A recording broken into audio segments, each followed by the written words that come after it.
Gaganda na guys yung young bird natin. Ayan o.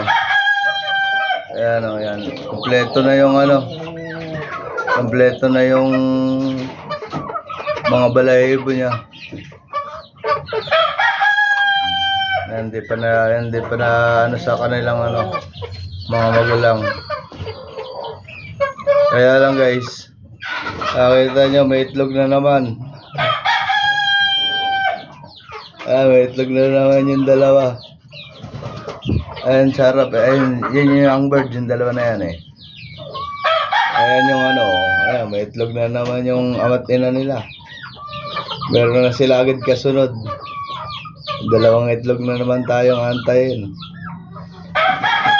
Kasi pag talaga nitong natin pares na to. Ayan. Gaganda na ng young bird natin. Young bird yan eh. Ayan yung mga anak. Ayan yung asawa at ina eh. Mag-asawa, ayun. Ayan yung mga magulang nila. Ayan. Pero itong dalawang totoo yan. Yan dalawa na yan. Ano yan?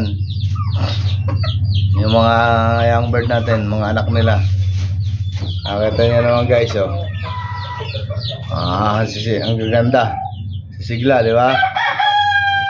Ayan, may bago na naman silang bago na naman silang itlog. Kaya pala ang iingay na eh.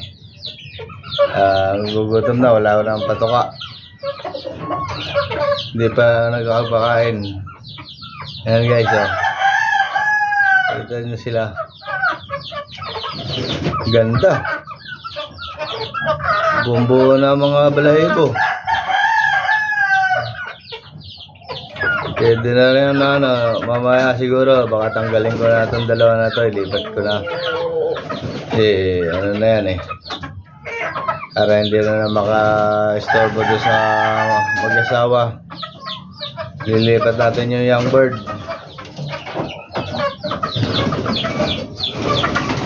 Lilipat na natin yung mga yan.